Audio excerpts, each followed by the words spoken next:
Hey,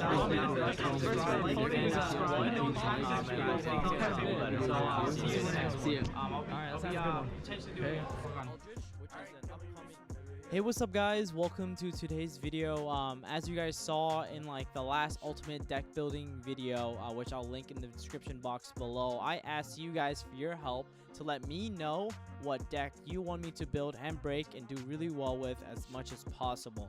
And so the comment that got the most like from that video is actually the first deck that I'll be taking a look at and trying to see if this rogue deck has a position within today's current metagame. And the metagame is really tough, man. We're in a very tough format. You know, like Needle Fire resolving is FTK. At the same time, the rock deck puts you on a lot of pressure to like play Dark Ruler no more.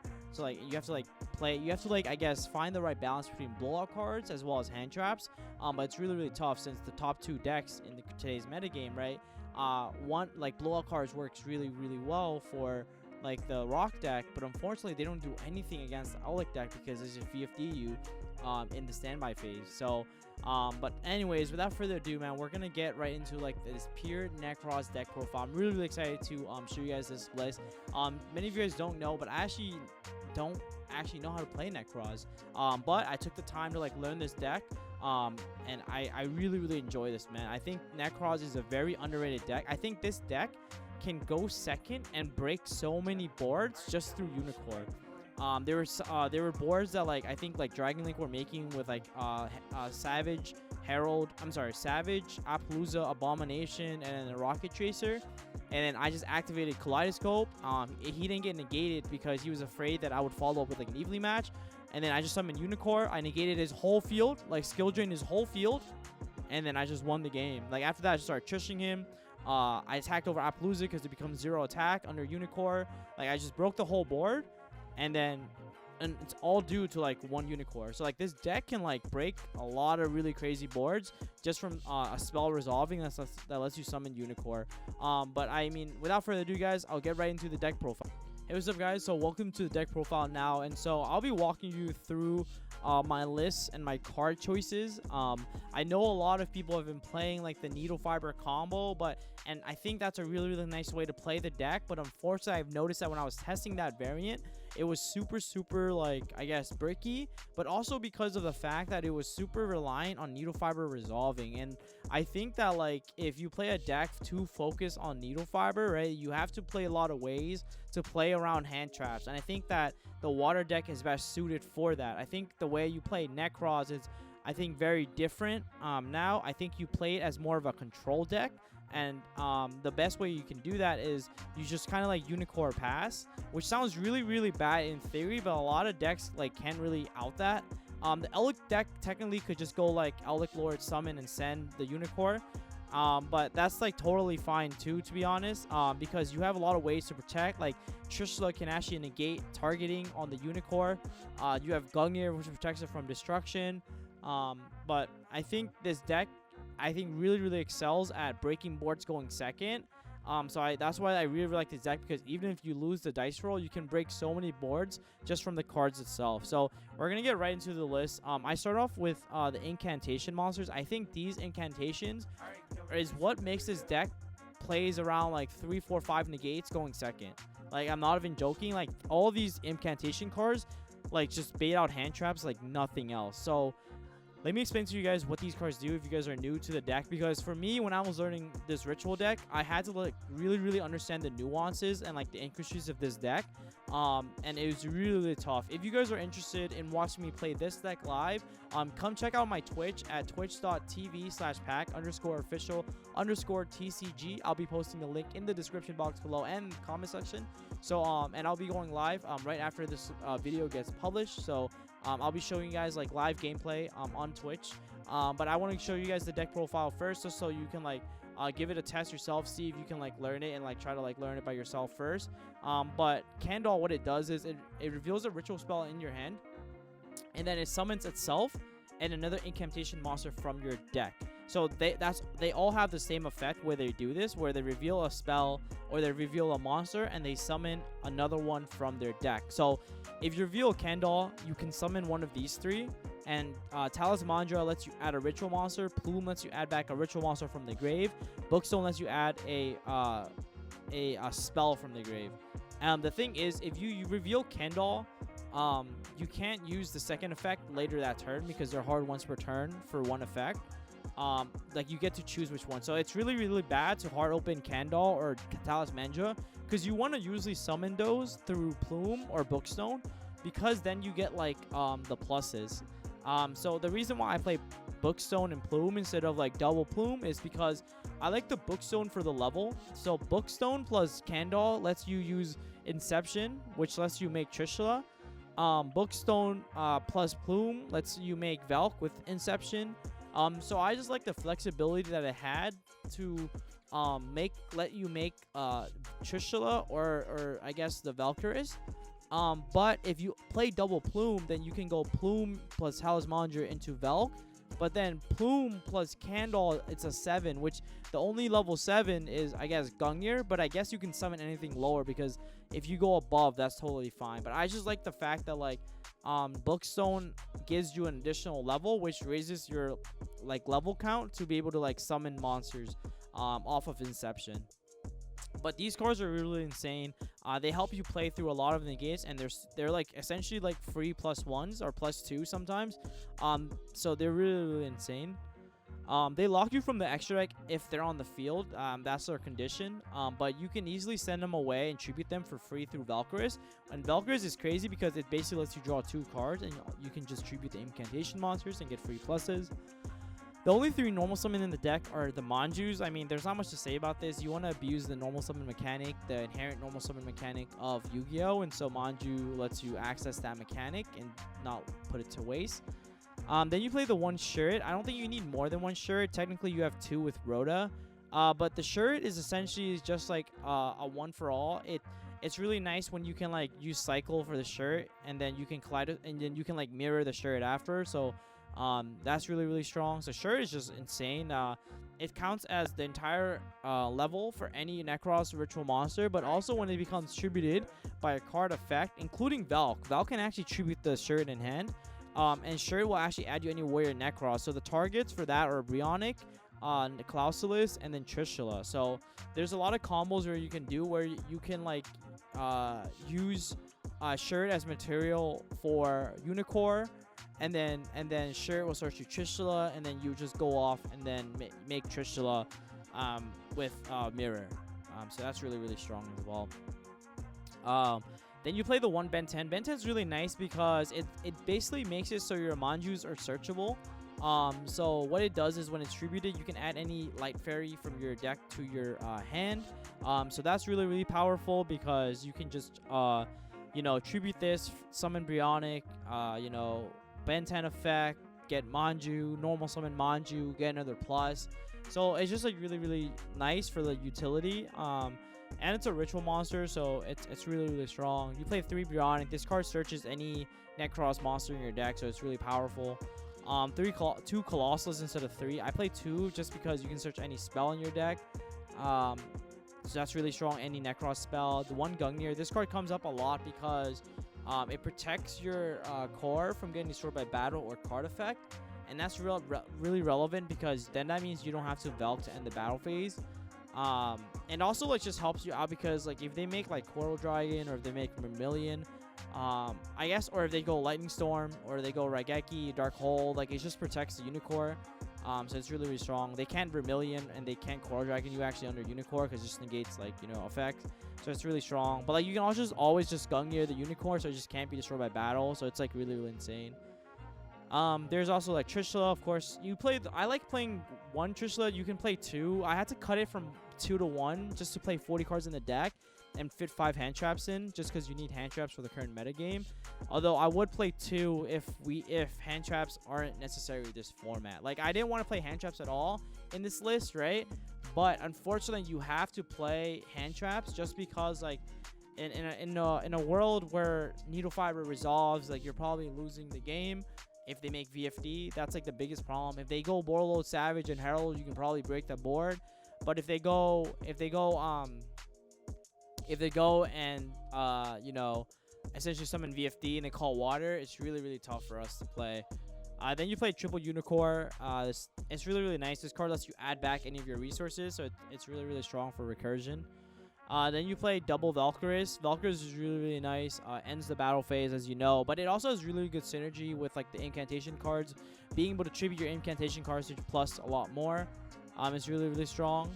And the last ritual monster I want to get to is the Chalice Slime. Chalice Slime is really, really crazy. What it does is it substitute for any of your incantation monsters. All you have to do is reveal it for cost, and it doesn't discard for cost, but then you can discard any card, including itself, and special summon any incantation monster from your deck. So this card is basically a Rhoda for any card in your deck, because this Chalice Slime can get you Candle, which gets you any spell.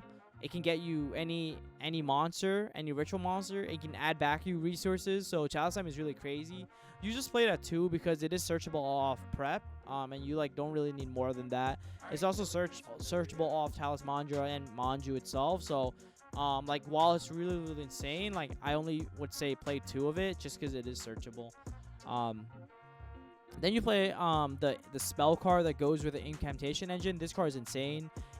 This ritual spell is substitute for any ritual monster, but also because of the fact that like its graveyard effect is like a free, like essentially +2.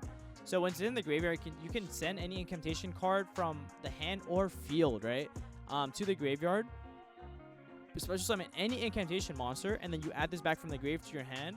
So you get a spell back. That's another +1.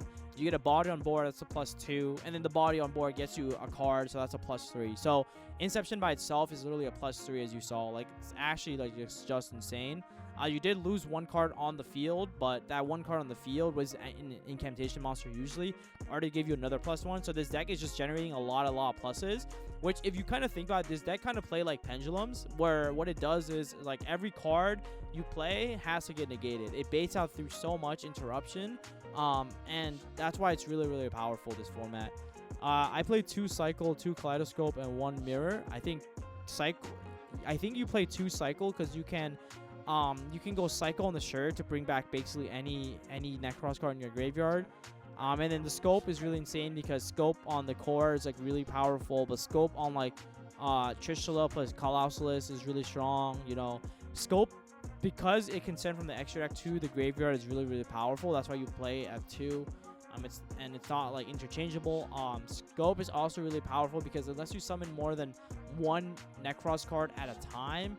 And that's really, really important because, like, for example, if you have Velk and Unicorn in your hand, you can go Kaleidoscope, send, like, a Quasar Dragon, which is level 12, and summon both Unicorn and Velk at the same time. So that's really, really strong to put a lot of pressure on the board.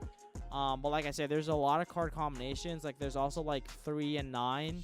But there's also, like, for example, like, Star Eater, which is an 11. Which is essentially like you want like a lot of card combinations essentially to like have in case you do have 2 NEKROZ that you want to summon at the same time. Mirror is really, really strong. It's basically like a regular field spell, but what it has that no other field spell has is that it lets you banish from the graveyard to summon. What is really cool is that you can actually banish the Shurret to like actually summon any NEKROZ monster from your hand.